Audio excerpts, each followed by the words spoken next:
Welcome to First Class Counselors, where we give camp counselors insider tips and advice on how to make a camper's summer the best it can be. And whether you are brand new to the camp world or you've been around the campfire for a couple stories, you know that self improvement and a growth mindset that is built into the DNA of every great staff member. And we are here to share those insider tips and tricks to make you the best camp counselor you can be. Yeah.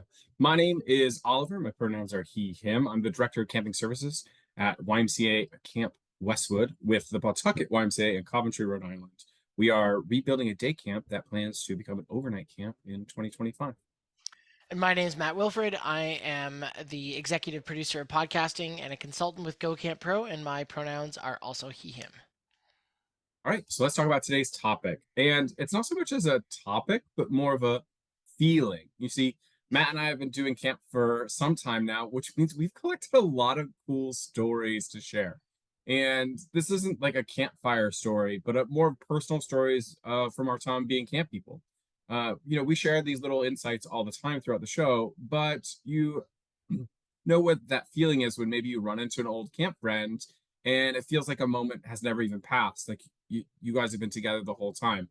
So, with that being said, we want to kind of honor that feeling and share some of our camp stories that maybe we share when we run into a camp professional, or maybe we run into somebody who knows camp but has been separated for a really long time. But because we have that common camp culture and common camp backgrounds, we can share some stories and talk about the good times of old camp and all the special things that it has. So enjoy our short and special stories tonight. And I'm sure, knowing Matt and I, will probably put a little bit of a lesson into each story about what we learned from that little occurrence in our camp career. So, Matt, what else do you think about this little feeling topic tonight?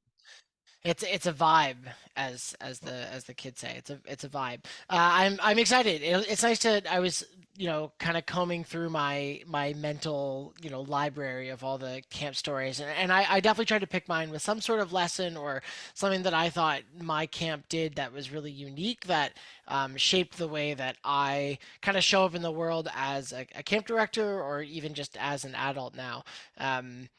Camp, I think you and I have talked about this a lot, Oliver, but camp has been such a fundamental part of our lives that, sometimes it feels like it's the only part of our lives, but, when you take a step back, you're like, whoa, this was pretty foundational to the way that I, exist in relationships or I exist in community and, or the jokes that I make because of these funny things that happen. So, I'm excited. I'm excited to hear your stories, especially too. For those who don't know, behind the scenes, Oliver and I have a Google Doc that we share, just like the bullet points, usually of what we're gonna say, and I'll give you a preview of what of what the document says right now. It says monster onion hand, fart pillow, septic issues, getting fired, finding stars. So that is what you have to look forward to in this episode. I mean, yeah, we kind of tried to break it down. We'll each be sharing three stories. We'll start with funny, we'll get to a little bit more serious, and then we'll finish with something maybe a little bit more heartwarming. So, to kick things off, Matt, do you mind if I start with the story of the fart pillow? I insist that you do. Okay. So this story goes back to my counseling days. So I was a first year counselor and I was working with CITs or counselors in training. And these are 16-year-olds and they are at camp to learn how to be counselors, for those of you who don't have a CIT program at your site. And it also means that they've come to camp for a really long time. They know what they're doing. And this was my first time being a counselor. So it was also like for me a new experience. And here I am in charge of these 16-year-old boys. So my cabin structure, so you understand, is these 16-year-old boys. I think we had about 20 or 40 of them in our cabin. We had more of like a lodge style cabin and we were all in it together. So at night, me and my co-counselors would kind of split responsibilities. Some of us would go down for showers, and then some of us would stay up in the cabin with another, set of the guys until, and we just rotate through because there's not enough showers for 20 guys to go shower at once. So we take our shifts. So I was on shower duty. I bring my guys down. We do our showers. Nothing normal night, nothing crazy.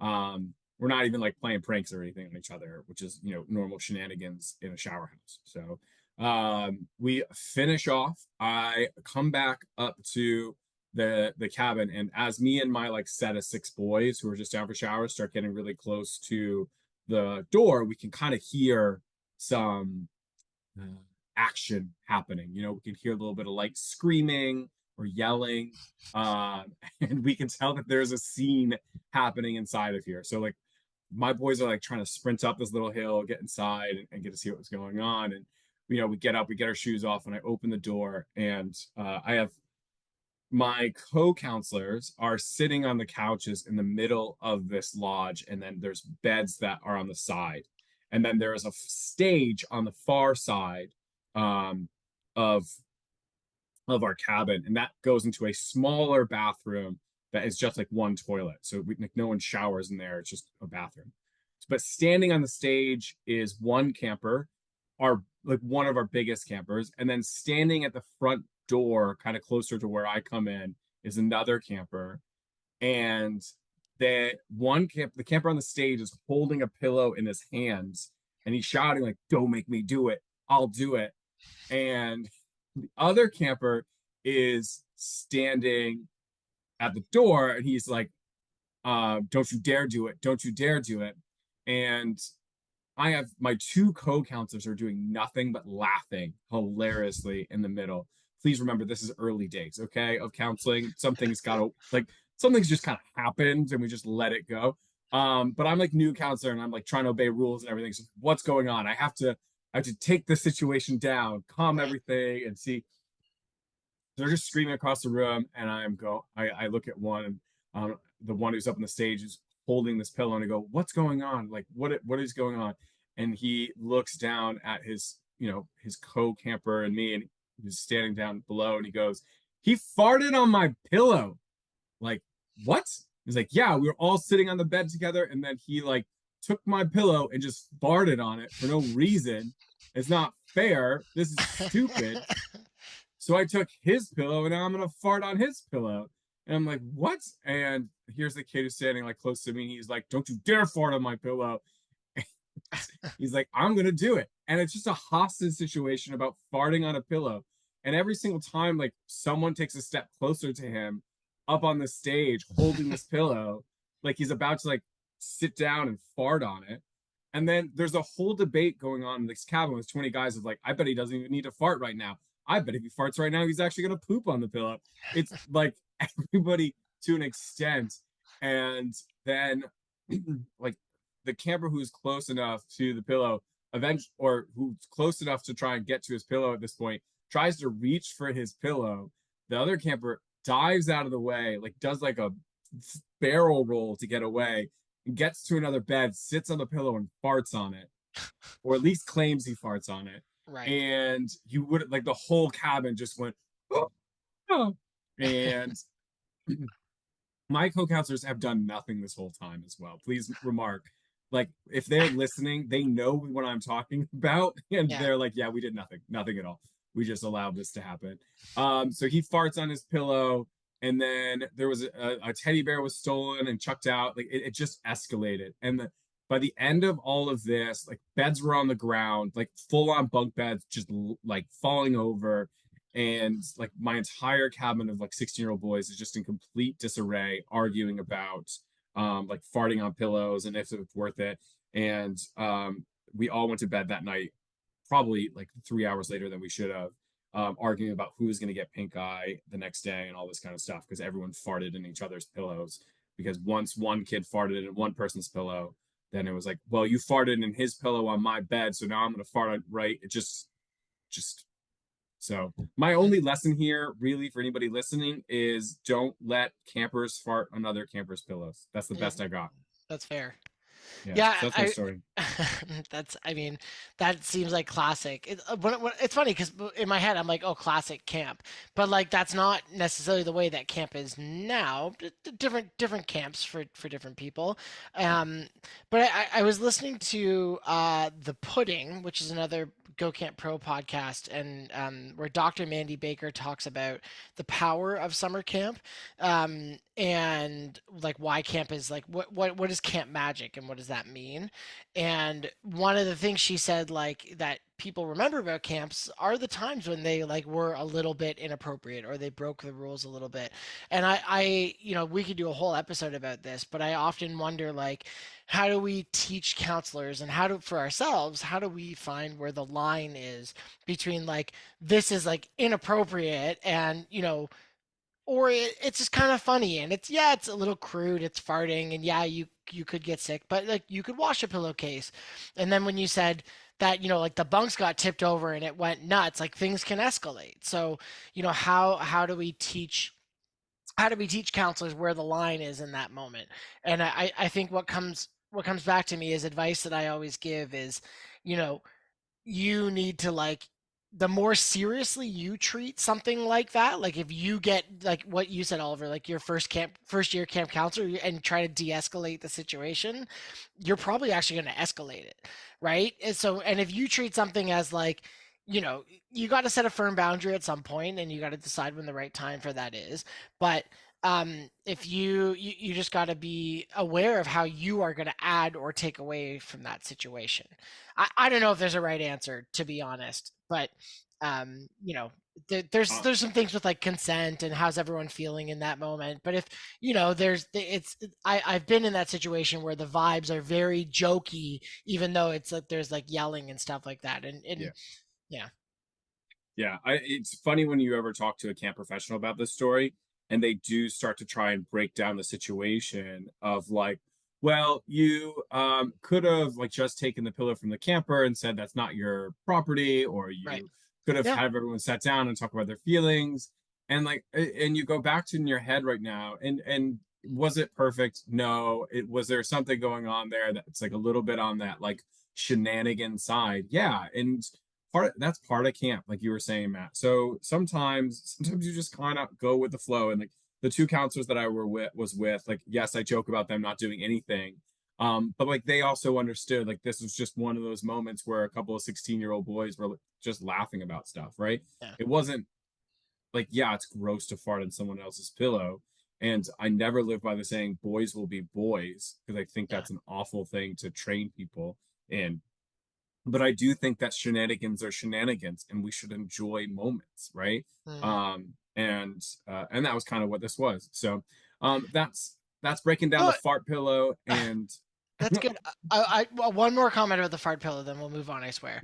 I think it also comes back to we say this a lot on the podcast. Is it comes down to what your like policies and rules are at your camp too. You know, you're being hired to uphold those policies and those like moral standards, and they're different at every camp. I know there's camps out there where like pranking is actively encouraged by the director, and like they get involved in it. And I know there's camps that are very the opposite. Like a prank is grounds to get fired. So, you know, I think it's also understanding what sandbox you're playing in and playing by those rules too. And and remembering that camp is not about you as the counselor, right? It's about the kids' experience. So if and what clicked for me, Oliver, is when you said like, oh yeah, that's someone's possessions. Like if that's a hard line or that was in your like cabin contract that you made, then yeah, like that's a thing. And shenanigans can be shenanigans as long as it's not you know breaking a rule or somebody's getting hurt from it. So um, yeah. all right, tell me about monster onion hand and mouth Yes. pudding. Okay. So monster onion hand and mouth pudding. So one thing that I love about my home camp is how much effort and like creativity and improv goes into every single, I'm gonna say it, announcement at camp. If for those of you who don't know what I'm doing, when I say announcements, there's a whole song that Oliver's mimicking right now. It drives me nuts. That was not something that we did at our camp. But anyway, when it was time for announcements or messages, as some might call it, um, the staff would always dress in there was always costumes involved. There was always like monsters or funny like inflections. Unfortunately, some not so great accents were used, but we graduated away from that as the years went on. But uh, one of my favorite parts was just seeing that like it was so common for 95% of the staff to just be able to like run down to the drama closet and grab whatever costume and come up with a funny way to tell people what the evening program was going to be that night, or which cabin was on which cleaning duty. And there was always like a storyline going along the week of camp. So the Monster Onion Hand happened when one of my really good friends, Brad, and another one of my really good friends, Lauren, were they were like the head of the two monster factions, or they were like the representatives in the monster duel that had to happen. And Brad went into, or sorry, Lauren went into the kitchen and was like, "What's something funny that I can have for my costume?" And the cook, being totally in on the camp magic in that moment, gave her an onion that had sprouted. And so, when an onion sprouts, it's got those long, like almost green onion things that come out the top of them. So that was her hand, was an onion, holding the onion kind of out the sleeve. If you're on YouTube, you can see like my hand, and she was holding the onion, so it was just sticking out. And her and Brad were in this monster duel, and they were doing all these just like jumping on tables, dodge rolling around each other, and they kind of got up in each other's faces in the final confrontation, and Brad just grabs her hand, rips the onion out, and she doesn't miss a beat. She screams like bloody murder, like her hand got ripped off, and Brad takes a bite of this raw rotting onion, and you can see the moment, the meme, Oliver, when it was like, and at this moment you could tell he blanked up. It was like total record scratch moment of him taking a bite of this rotting raw onion, but staying in character, but his eyes are watering as they try to finish the announcement. So that was one thing. And then the funniest slash grossest one that I was ever involved in, which is like, this is definitely a pre-COVID thing. I don't think it would fly. It probably shouldn't have flown then, but I have good camp friends. My friend Robin and I were on. It was an outdoor ed group coming in, and we were on night patrol, which basically meant the school wanted staff to be up all night to like walk the cabin line to make sure there were no shenanigans happening. And that week we were on night patrol. So Robin and I were introducing creatively, what does night patrol do? And we're like, well, so like night patrol cleans the dining hall every night. We get like crafts ready for the next day, or we'll inventory gear, or we'll make dessert for the camp at some point. So we were telling them what we did, and so we were acting out what a night in night patrol looked like, and I was like, oh my gosh, Robin, we have to make dessert, and we got to do it fast. And she's like, okay, what's on the menu? I was like, well, it's pudding, so we got to make some pudding. So what do we do? And I was like, okay, I've got my water bottle, and we've got the pudding. Okay, so here, just give me the pudding, feed me the pudding. So I had a bunch of pudding powder in my mouth, and then Robin gave me my water bottle, and I took a big drink of it and shook my head up and made pudding and put it into the cup. And I'll be like, no one will ever know. That'll be dessert for the next day. And then Robin, not missing a beat, grabs the cup and be like, we should probably test it first, and took a sip of the gross pudding cup water. And it, like, the amount of disgust coming from those middle school kids that were at the tables, it was one of the funniest things that I got to be a part of at camp. I loved it. And yeah, it was gross. And yeah, if that doesn't fly in a post-COVID world, but I think the lesson that I take away is that just the creativity behind those things. And I think camp is one of those places where, like, that could very easily be like, oh, we're too cool for like costumes or dress up or make believe. But at camp we get to do that. And that's like the world that we live in. So I hope that lots of camps are doing that kind of thing out there, and that people just go for it. Like, you don't have to be an expert um, to do those kinds of things. And I think it just adds that, like, that camp magic of like, that this is a different place than the rest of the world, because we do these fun things. So there you go. Monster, onion, hand, and mouth pudding. Yeah, I think anytime that you have a staff that is great at like those improv skits up on stage in front of the kids, you have a great staff. Because like that buy-in to just do some of those gross things, but like just to embarrass yourself on stage, it takes your camp level so much higher to have that fun, and it Yeah. makes a huge difference. So We're gonna move a little bit into some serious stories now, so maybe a little bit scarier though. And I'm gonna talk about the story of a friend of mine getting fired.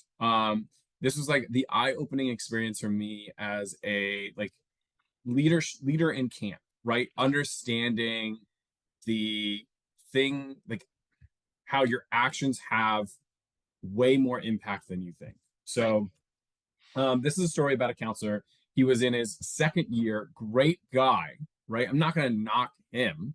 I do joke sometimes that he is the friend that you don't want to be out with past 2 a.m., right? Mm. Because after 2 a.m., he's going to Nothing lead good you into happens. Yeah. nothing good is happening after 2 a.m. Yeah. So, like, this is that friend that you might not do that with, but like, he's still a good guy. Like, he's Australian, so he's a good bloke, right? Mm. Um, but this is a story about how he got fired. So, he did a full summer. I think he might have started the same first summer as I did, or and then it was second summer. Everyone's back. He's in a different village than I am, so a different age group. They do different activities, and his age group is specifically a group that goes off of camp. So they go on trips, hike, bike, canoe, and um, for the most part, I don't really know what's going on with his village during the summer. Like his staff, they do their thing. My staff is we do our thing. We're running different programs. We see each other maybe on time off. We'll catch up there and just be like, "How are your kids this week? They're great. How are your kids this week? They're the worst." Right? It just that's where we're at for summer interactions. Mm. And but like I have his friends, he has my friends. I'm gonna get stuck. So they're doing their thing throughout the summer, and I don't like, I can't remember back now, it being so long, of anybody ever coming to me with anything beforehand. But made it the last day of camp, right? And I remember coming up from our parking lot. I wasn't on time off, but I believe I had just come from being off of camp for some reason, whether it was like a shopping trip to grab supplies to the end of camp or something. I don't remember what. I just know it was the last day of camp and I'm coming up this hill. I might have even just been coming from the other side of camp. But nonetheless, you come up this little hill and there's the office. And he's like standing outside of the office with one of our directors at the time, and we have another friend with us, and him and the friend meet, and like we all kind of come together, and he kind of just looks at us and he just goes, "Yeah, I'm getting fired, you guys." I'm like, "Wait, what? Like, what did you do?" And he goes, "No, they just kind of found out about everything." And I, like, at this point, I'm like, "What are you talking about? Found out about everything? Like, this was like something I should have known about. Like, he was doing something." And they had started bringing in his fellow staff members, and um they were interviewing them to kind of get clarity about everything that had kind of been happening through the summer. And then it kind of came out that all these like really poor decisions had occurred um when he was like, as him being a counselor, like just Mm. really bad decisions. And nowadays, like I just think some of these had to be rumor mill that I've heard since then. But like there was one incident where he was on a biking trip, and the claim was that um a camper's tires, her tire popped, and he was helping her with the flat. The rest of the group got ahead, and when he couldn't fix the flat for the girl, but they ended up alone on the side of the road. And then to catch up with the rest of the group, decided to hitchhike with a random driver who came by. Mm. And like that story even has more details that kind of blow it out of proportion.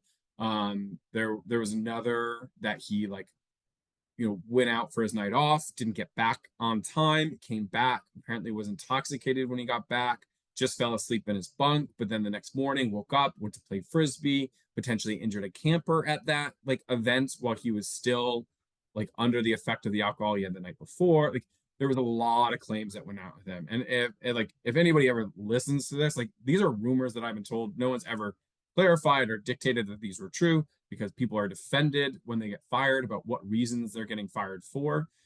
That's a whole legal thing you learn when you get into like leadership and such. Um, but the thing is that everybody who had been working with him whether it was those big stories or some smaller things that had kind of also happened throughout the summer, nobody was reporting it. Nobody was getting it up to like the Mm-hmm. director level. Nobody was passing it along. It was just like, well, yeah, so and so did this the other day and it really upset us. Or so and so like left his campers just chilling in the gym and there was nobody watching them because he wanted to go take a nap or something. And then we found them and we handled the situation at the time. But um it all kind of added up and then they knew about it and they let him go. And um I guess part of this was that then the campers had told their parents about him being released, and then parents had reached out about the poor experiences that other children had had because of his time counseling, and uh, and then those parents got back to our like those parents reached out to the directors. They talked about this. There was compensation that was discussed because of some of those incidences that had to be addressed. And then on top of that, there were campers that said, "Hey, we're never coming back to camp because of this person. Like we made that decision before, but now that we know more, like we're definitely not coming back." And I just remember our director like sat down and had this conversation with us, saying like, "Hey, because of the actions of this person, this many campers are choosing not to come back. These campers were going to be with us for the next 3 to 4 years. So in reality, when you take this into account, now you have this many campers. I think the number he gave as an example is 12. These 12 campers are not coming back next year, which means that they don't have camp in their lives. The thing that they enjoyed and have had been a part of is now gone from them. That's the really important thing. For camp, right? Now we have a bad look to us because these campers don't want to come back and they're going to go speak poorly about us. And like a lot of people kind of get into that, but there's also a numerical value behind this where it's, hey, 12 campers have now canceled on camp. They're also not going to be coming for the next 3 to 4 years. So now you just lost loyal customers who pay each year to come to camp, and the overall net loss because of that decision was like in the tens of thousands of dollars, right? Because of poor actions because one counselor made it. And from that leadership is that perspective where I feel like I've learned from is, hey, the impact of one bad counselor can mean so much for camp as an organization, from the way that people feel about the organization to if campers are going to actually come back, if it's going to ruin something that's super special to them. I just learned about the impact, and like I said, he was a great guy, like a great friend. All this, not the best counselor in this scenario or all these scenarios that kind of added up on him, and like for me, it was a huge learning experience. And it kind of blew my mind a little bit. So that's my story. That's a little bit more serious and gives you kind of an aspect of why we take training and counseling and policies and procedures so seriously, because it has a huge impact on the kids, on fellow staff, on the camp as an organization and as a business. So just note, like as a counselor, you have a huge effect on how successful camp is going to be. Yeah. Yeah, that it's so hard, like when people get fired. I've had friends and coworkers get fired, and we did that whole episode on like, are they a bad counselor or do I just think so? And what the difference between that episode and what you're talking about is like that's like breaking policy. And when I was a when I was a director, we would run a session called How to Get Fired, and often it came down to that almost always, especially for those like insta fire situations, like pack up your stuff, you're going home, like you're making a choice. You are making a choice to leave. By making those bad decisions, you are choosing, or by going to like make like being drunk while you're on camp, like that is a choice. But Oliver, I think what you're totally right in that the impact that it has on the community is awful. And it's even harder too because um there's so much that goes into when you have to let someone go. It's not like you're going to tell the rest of the staff why that happens either. So, some people aren't going to agree with it, or they're going to be upset with it, or because you're firing someone's like really close friend. And it is like the worst part about being a camp director when that has to happen. And the heartache doesn't just exist with your friends and with the campers. It is just an all around crappy situation. So um Know I'm this, like no camp director wants to fire yeah. anybody, right? Right. Like, because here's the thing is like a lot of people are like, oh well, you don't you want to fire someone to make an example? No, I No. don't want to have an example. I just want you to know how great camp is and what you can be a part of. Like, no, Right. like, oh, it's a funny joke, but like in reality, any summer that I can get through where, we get to the end of the summer and we're like, oh, we didn't fire anybody. I'm like, oh man, we must have done at least a decent job of hiring staff, Yeah. right?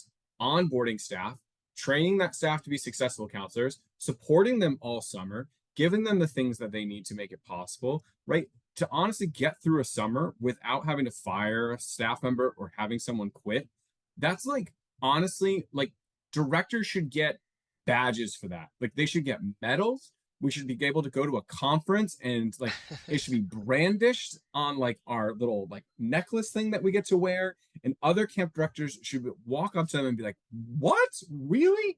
Oh my god! How did you like?" That's how the reaction should be because it's so hard. Think about it. Hiring a perfect staff team to get through the summer, or even like good enough to get through the summer, the impossibility of that. I have so much respect for like directors who like can make that claim that they Mm. can do it. Because that's the goal. We don't want to fire you. We don't want to have to go through the paperwork and the stress and the drama of it all. Like, Yeah. please Yeah, no. yeah, yeah. Just think of the community and think about the impact when it might feel easy to just be like, oh, I'll just like have an edible and no one will notice, but then like that can just it just spirals in so many different ways. So, I think it goes to like if you're listening to this and you're like, oh, I don't know if I want to go to camp this summer. We talk about this all the time that it's a commitment and you're committing to like literally live in a world if you're at an overnight camp where the rules are way more strict than the laws of the freedoms you have every single day. So yeah, cool. Okay. I'm going to move on to a story of when I was a first year director that kind of showed me the lesson of like camp trying to helping to set me up for success for something that I had no idea what I was doing. Um, so I joined a camp and what I didn't know when I joined at the time was that there were some issues with the septic tanks. And for those of you who don't know, when I say the word septic, I saw Oliver smirk. Everyone has got a septic story, so I guess this is mine. A septic tank, for those of you who don't know, is essentially where if you're not on a sewer system, like if you're not close to a city, or if you're like on an island or something like that, a septic tank is often the solution for how where all your wastewater goes. So almost every sink, every toilet, every shower, all of that water goes into this big tank. It separates, there's usually one that separates the solids and then one where the liquids go into. And If then you are an aspiring camp director, do a YouTube and yeah, search how septic systems work. It will save your career. it's fascinating. It's fascinating. I had to learn it kind of the hard way. So It's so incredibly anyway, important. yeah, there's a solid, the liquid, and then the liquid actually like will drain out into the ground and use the natural substrate of the ecosystem to help filter out that all like the wastewater before it goes back into the water table. And if that sounds gross to you, like farms, tons of places use this. It is fine for the environment. The water in the aquifer you're drinking is clean and filtered by the time it gets to you, especially if it goes through a treatment system. So anyway, the camp that I went to, the septic tanks, there was an issue with them where the municipality came in and told us that we had to cap off all of our tanks from the part that drains into the ground, essentially.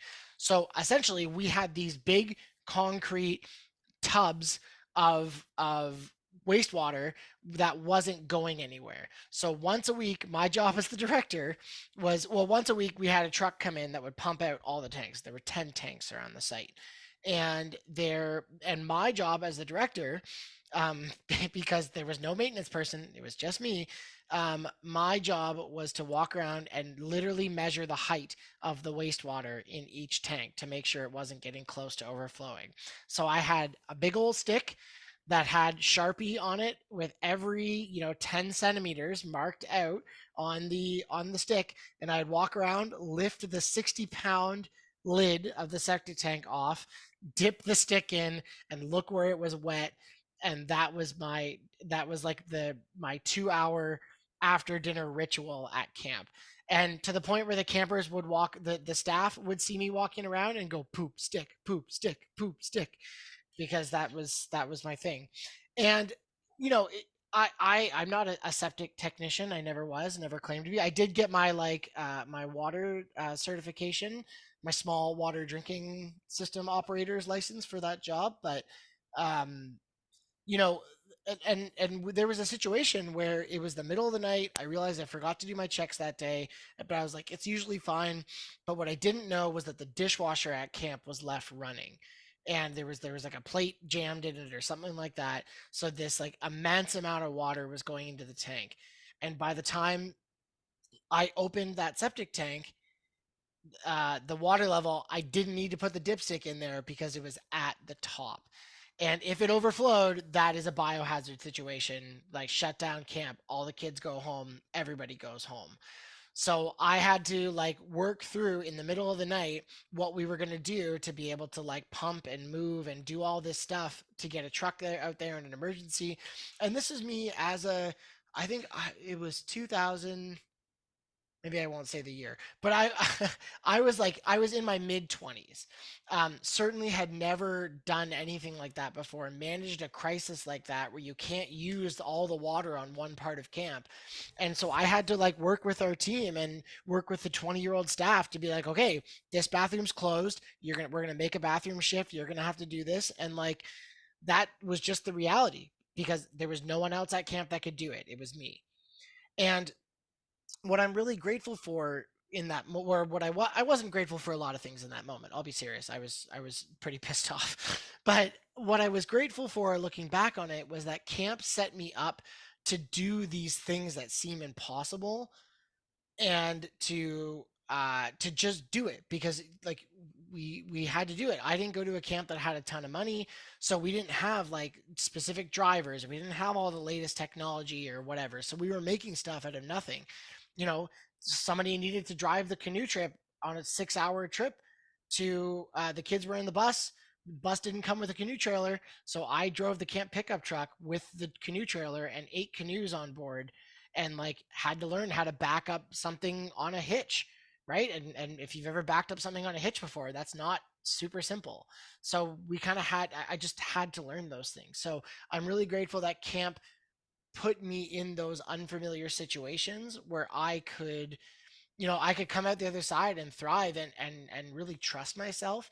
I think that is a skill that in our world that is very like built around helping us feel comfortable, that camp really pushes us to be out of our comfort zone in that way and um, be able to you trust ourselves with hard things.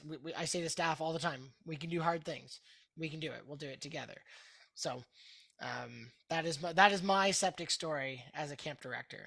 So if you ever Yeah. meet a camp director, ask them their septic story, and you'll likely get a pretty crappy one.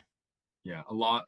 There you go. Pretty crappy Ba-doom-tsh. subject Yeah, story. there you go. Yeah, I think what like when you camp director, your amount of facility awareness goes up so high, Yeah, right? Of just these are things that need to get done that people don't think about. Like people look at a building, they think it just sits there and it works and everything's just fine. And I look at a building now and I go, okay, let's check it. Electric, plumbing, does the roof work? Are all the beams inside gonna actually hold that building up, right? Like it you go is it up to from fire code? Is like where yeah, are you losing heat from it? Where like oh yeah, man, yeah, it just goes up so astronomically when you become a director, and it's something you just need to focus on, especially nowadays because there's so much more coding that goes into maintaining buildings. Like, and for camps out there, of them built buildings, there was less code, just less people, like less oversight. So there are buildings out there like that I've dealt with that have no permitting. They're full scale buildings that were built by volunteers or like a business came in and was like, no, we don't need to pull permits. We'll just build it. No big deal. And all of a sudden you're at a building and that's like your fire marshal comes out to look at and they just go, yeah, there's nothing on this building. It doesn't exist. Um, yeah, you just deal with it. yeah. So yeah, that's a big thing. But yeah, septic stories, that's quite poopy. And it's yeah. We're gonna go to heartwarming though, and hopefully this has a lot less poop involved. So um my real quick story here, and I think I might have told this before. It's like my go-to story. And I think as counselors and maybe future like Uber camp professionals, having your heartwarming story is really important, especially when you work in the nonprofit world, because you need, that book of stories that you can kind of pull out when you're talking to a potential donor or somebody that connects them back to the importance of camp. And having these stories is really, it's really powerful to let people understand why camp is important still today. So this is a really quick story because to be honest with you, it wasn't a how do I say this? It wasn't a long moment for me. It was relatively quick, or at least it felt like it was really fast. Um, so I was working I had a camp in a leadership position. And at nights we have med pass at overnight camp. You got to get all the kids to do meds. We had this one boy who had forgotten to take his meds, or his counselors had forgotten to take him. So what happens is now at this time they radio to us leadership staff and they go, "Hey, we need someone to go pick up so and so from such and such cabin and get them to med pass so that they can get the meds that they need before bedtime." So I was covering for a friend of mine's village, and because he was on his night off, and he was like, "Hey, can you cover my kids tonight? Just make sure everything goes well. Make sure my staff have what they need." I go, "Yeah, sure, no problem." So I get the radio call, and I'm like, "Yep, I'm covering for those guys tonight. Those 9 to 11-year-old boys. I can handle. What do you need?" And they send me down to pick up this kid. So I go down, I grab him, he gets his shoes on. We get a friend, so we're in a truddy. We're gonna walk together. Make sure you're always in a truddy at least. A truddy is power three, so it's a counselor, two campers, or Mhm. two counselors and a camper, just for our viewers, listeners. We get to med pass, we get our meds, and we're gonna take the field back to get the boys back to the cabin.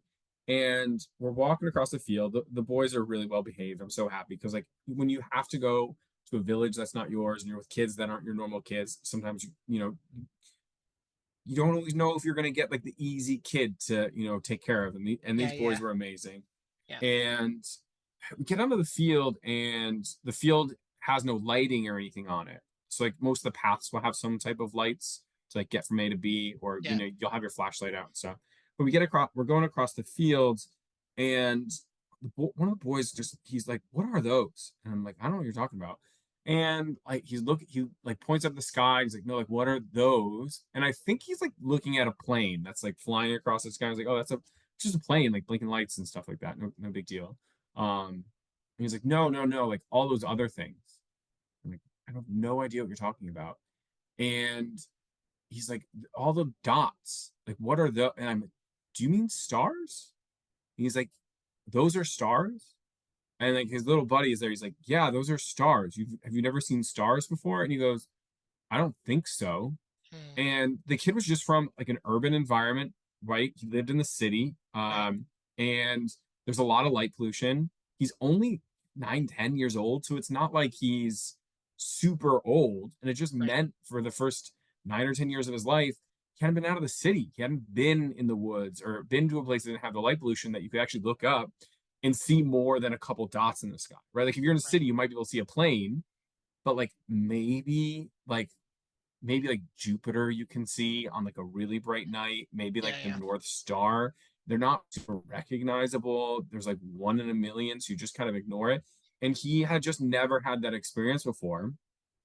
And like for me, it was just such a cool moment that I was just like, sweet, let's like, yeah, bro, those are stars. And I I was coming out of college, so I had just kind of gone through like I was a history major, so there was a lot of like Greek and Roman mythology that I had learned, and I had loved like not stargazing, but like astrology stories from the day Mhm, because mhm. that's how like ships used to get around. So that's like a cool thing to talk to him about. It's like, yeah, those are stars. They like rotate in the sky, but this one's the North Star. It doesn't move. That's how ships knew that they were getting around. But different times of the year, they have these things called star charts. and the kid's mind is just blown by all this like sweet stuff that like comes stars in the sky he'd never known, never seen, right? And now I'm like pointing at one, like, all right, cool. If you follow this one through the sky, kind of weaves this way. That's Draco the dragon. Or if you look over here, that's Ursa Major or Ursa Minor. They kind of look like frying pans a little bit or like pots, right? And that's how you can kind of find them. And that's the story of the bears. Those are only the bears in the world that have the really long tails because the story of the bear and how they lost the tail, that's like an old Native American story. And there's a lot of folklore behind that. And um, the kid was just mesmerized. And we probably took like an extra 20-30 minutes of standing on the field, going through the stars and the stories and things that like offer. And then like the rest of the week or two that the kid was there on camp, he was just always coming up to me and being like, "Can we go look at the stars again? Can you like tell me Mm, another star story?" And like I knew I had an impact on the camper. That was such a big moment for me. But it also made me realize how important it is to, give kids that experience of camp, to make sure that they can get out of maybe an environment that doesn't let them see stars or gets them into an environment where they get 3 square meals a day, right? It's a different thing, but it's not like it might not be something that a kid is used to, or it gives kids an experience to swim in a natural body of water, right? Like uh, the fact that kids are scared to swim in a lake blows my mind, but it's because they've never had that experience, or no one's ever made it okay, or if they've ever seen a natural body of water, it's in a movie where there's a giant crocodile that eats people, right? Like right. it's there's scary unknowns there. Or the joke that I like always have with my friends is like I'm not a city person. Like I will go occasionally, but I'm not comfortable. I don't know where to park. I don't like, I feel like someone's gonna like rob me at any moment. Um, like I'm just it's not my place. And I'll have friends who tell me like, well, you live in the woods. It's so much more dangerous. I was like, dangerous? What? You think a raccoon? I'm Right. I'm more likely to be robbed in a city than I am to be like pilfered by a raccoon. Like if anything, it's a cute, adorable thing. At least it comes with a cute mask. But the story of showing a kid stars for the first time is one that's always hit me, for that reason of camp gives kids the impossible. It gives them things that they don't have access to. It gives them this experience to grow and see and try and do new things that they've never even had the opportunity to imagine, right? And that's why I love that story. And it's honestly, it's one of those things when someone asks me, why do you do camp? That's one of the first things that comes to my head is walking across that field and seeing stars for the first time with a kid and understanding the impact that camp has. And I Mm, love it. And I'll tell that story 1,000 times and it will never get old. Never. mm. That's a good one. That's a good one. Yeah, I mean, it is such a privilege to get to go to camp for so many reasons, and I think that connection with nature is like tippity top, and that I think it's also like that you have the time to do that as well. Like, think about, the everyday life. I even think about like my non-summer times. I was always so busy. I was in band, I had something before school, after school, homework, I had a job eventually. Like, when do you actually get to slow down and do those things to appreciate nature? And so, it's really nice that camp kind of carves out that space. And I definitely think that's why, it's important that we keep pushing as a camp industry, and for everyone to make sure that camp is accessible for every kid out there, for sure. um cool. Okay, well, I think mine is kind of a small collection of stories, but for me, I think that the supportive environment at camp is always something that I come back to. And I think I talked about it a little bit earlier, in this, when it came to like being comfortable, like doing improv or those kinds of things. But I've seen one of my favorite things at camp is talent show.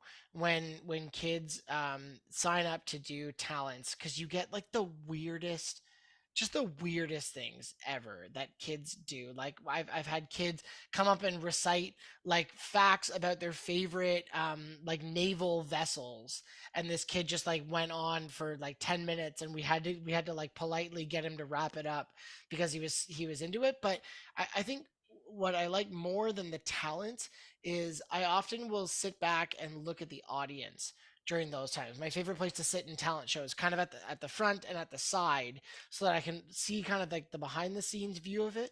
And there's nothing more special than when you have a full like amphitheater of 100 kids, um, completely silent. Like camp is never quiet. There's always something going on. There's always shouting. There's always shenanigans. There's always that kind of thing.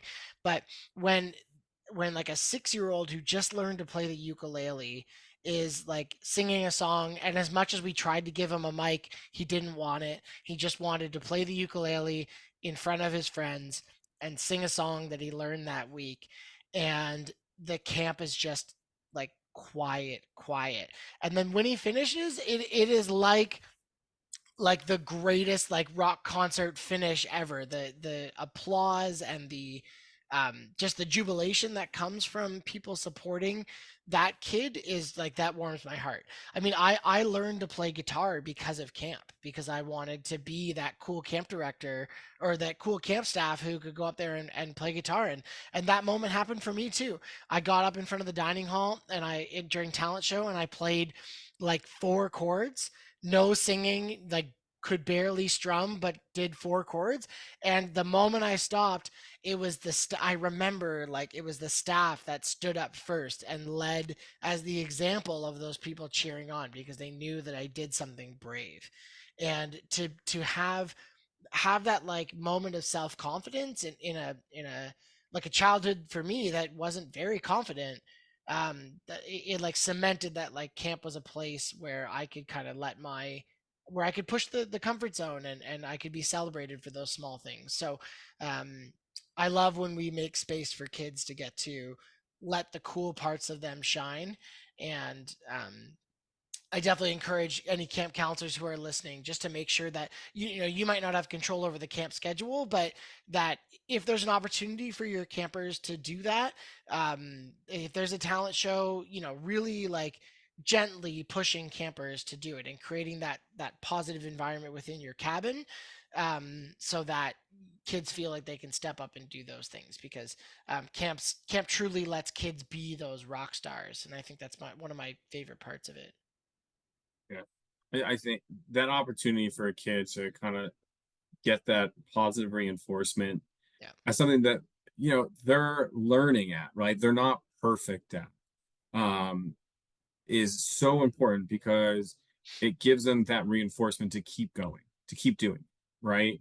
Um, and whether they're good or not shouldn't be important to the counselors It doesn't matter. in those, it doesn't matter. It's that moment to say, hey, this is something you wanted and you were able to do something that like is tough to do, right? Right. Like you mastered or you've learned 4 chords and you were willing to get up in front of everybody, right? Um, like somebody else will worry about the progression of the talent show to make sure that it stays entertaining if the kid is not the best. Your job as a counselor is to make sure that kid knows that they did an incredible thing right there and then. Yeah. And I think that's awesome. Yeah. Okay. Well, that's our stories for tonight. But it doesn't mean the show's over because we end with something special. We end with our E.G.E.L, which is our ever growing, ever learning. It's a trick, a tip, a game, or a song for counselors to use to be better every day. And Matt, tell us who we're sponsored by. Yeah, the EGLE this season of First Class Counselors is sponsored by Ultimate Camp Resource. And if you haven't checked out Ultimate Camp Resource, you definitely should. It has over 1,000 games, skits, songs, and camp related activities to help make your summer great. And, I think we've done an episode on this, and if not, we're due for another one of back pocket games, of games and things that you can just pull out to help make those in between times intentional. So the Ultimate Camp Resource is a great place to do some research. They also have a camp apparel store, so if you want some cool camp related gear, you can go to see that at itsacampthing.com. So this season, one of our Eggles is going to be from Ultimate Camp Resource, and one of them is going to not be. And I am up for the Ultimate Camp Resource game, and I'm glad that they had it because it is my favorite game to play with, like, I would say like grades 5 and 6 and up. It doesn't. You can play with younger too. You might need some teams, but it's called Four on a Couch, and the way that Four on a Couch works is you essentially have a big circle of chairs and then a couch that seats four people, or four designated chairs. It doesn't have to be a couch, obviously, but four spots of like glory. And the whole everyone playing, you can play with like 20 or 30 or 40 people. You can play with a smaller group, but it's a good big group game. The goal of four on a couch is the whole group is split into two teams. So you're either on, let's say, red team or blue team. And on the position of power, starting, are two people from red and two people from blue. And the goal of the game is to get all of your team members on one couch. And the way that you do that is that everyone who's playing their name is on a piece of paper, and then those pieces of paper are divvied out, so everyone has a persona that is their name for a moment. So Oliver could be Judy, I could be Sammy, and it's all kind of mixed up. You could have your own name, but it doesn't really matter. And then there's always one more chair than the number of people that are playing. Okay, so there's one empty seat, and the way that it works is, going around the circle, one person has the opportunity to say a name of everyone in the circle that's playing. And not whose name that actually is, but who is holding that piece of paper, they move to the empty seat when their name is called, no matter where else they're sitting in the circle. So the strategy is to try and learn who has which on which piece of paper and what team they belong to, so that you kick the people off the couch by saying their name to move them to one of the empty chairs. If that seems confusing, go to Ultimate Camp Resource or email me, matt@gocamp.pro, and I'll find some more videos to share. But it sounds boring, but the hype when you like kick somebody off the couch and there's an empty seat, and then the person on the couch doesn't remember the name of someone who has the right thing, it is palpable in the room. And it is like the game can go for as long as 2 hours sometimes, and it is fun the entire time. Mhm. Every week we get to do like the Ultimate Camp resource activity. It's kind of like we get a little cheat code, Yeah. like if you're not the Ultimate Camp resource person that week, you have to like think of your idea and you have to like choose between all these things that you think might be a good. You're like, oh, maybe this one, or oh, maybe I'll do that, or maybe you just draw a blank, like you have writer's block, and you're like, I have no idea. But then Matt just goes on to Ultimate Camp resource and just like, hey, I got this great game. It's fantastic. Let's go. I'm like, well, Oh, mine's more boring. I My was I gonna say go, you're lowering the bar for yourself right I now, is what am. you're I'm trying to make sure that that bar has a nice little hole to sit in, so doing. people can walk right over it. All right. So here's mine. Mine is really boring. I'm saying organize your saved places. Okay. So I have this wonderful experience. I am entering a new camp right now. I've gotten to move to a few camps throughout my career, and every single time I arrive somewhere, their saved server is just a mess. It's not even a mess as in like I don't know it or how it works. It's just there's random folders. There might be a folder that is John's folder, right? And I'm like, who is John? John was a like coordinator of the Nick timers or nicotines. I don't know. The little like the Yeah. younger kids or lily pads, whatever you want to call them. And he was here for 2 summers, and that's his folder of things that you need to know. Like, how do what? No, like have the folder be named after the group that he was organizing, and then his information can be in it. It's so much easier. Because Yeah. here's the thing is camps are going to go through transitions, right? Camps are going to have new people that come in. You want to make sure that the person who comes after you is better than you. Better, Right. Hmm. not equal to, not less than, right? If somebody comes in after you, you want them to be better than you. And one of the ways you can do that is by making sure the information on how you ran the program you ran is available to them. That way they have a base. So here's Totally. how it works. So go into your saved places, right? For yours personally, like let's just do you, not work. Don't reset your whole camp. They might get upset about that. But for you personally, right? Let's go into your Google folder and go from there. So Right. your first thing is you're going to create your categories. These are your big things that matter, right? So for me personally, if you go into my Google Docs, all of my camps have a different folder. So there's the Camp Westwood folder that I have now started. There's my old Camp Jewel folder from when I started in camp, my first camp, right? And every camp has its own thing. Google is also my place for some personal stuff too. So I might have like Oliver's personal finances, right? Super electric stuff for the viewers there. Um, and then there's other things like First Class Counselors has its own folder in there, and that's how you keep track. But your rule of thumb is this simple, right? You create your major categories, your things that you know right away. That's where you're going to go into. In fact, if I really wanted to at this point, I could have a folder right at the start that just says camp stuff, and that's where all of my camps go. Done. But this is how you make sure that your folders stay organized till the end of time. This is it. It's one simple rule. Save until there's no folder. Okay? So this is how it works, right?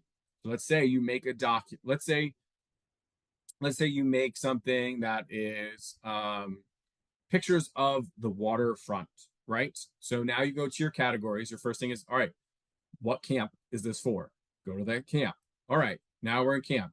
Now you have a choice. This is pictures of the waterfront. Are these marketing photos, like things that you want to use for marketing reasons? Are these photos for facilities so you can keep and log what your facility looks like at different times of year? Probably going to be some type of marketing photo, right? You're normally needing photos for marketing. So now you go to marketing. Cool. Now you're into your marketing folder. Okay, cool. Photos. All right. What are the categories in marketing? Well, I know I'm still in photos. So marketing, photos. Sweet. Now we're into photos. Sweet. Now we go into, right? And you just keep going, right? Categories. You can have 50 folders before you get to the end, right? And then eventually that picture of the waterfront is saved in a folder that is somewhere down that line that you can click into, right? And then this means that you always have the search folder to get you places, right? But some things don't get titled properly, or maybe some things are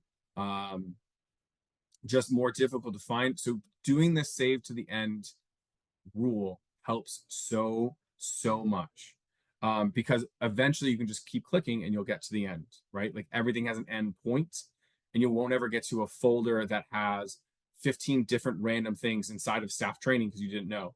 The other rule is you can always save to multiple spaces, right? Like if you think that that photo of the waterfront belongs in both marketing and facilities, just save it in both folders. You're not taking up too much room in your internal drive. You're going to be fine, especially nowadays where like an internal server is terabytes of information, right?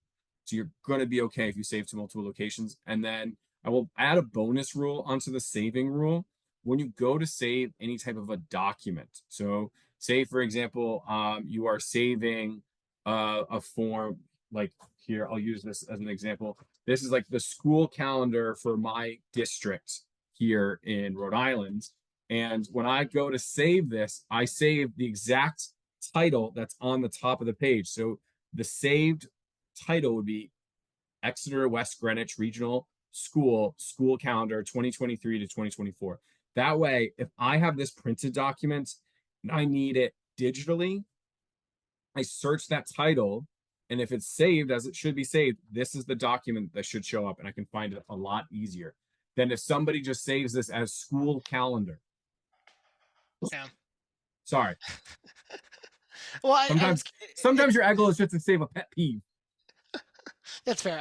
There's been plenty of those. I will say too that like I think if you move into like being a professional of any sort, like whether it's a camp professional or even a professional student, like if you're moving on in academia, I think finding tools and rules and systems to help you with that to be more efficient.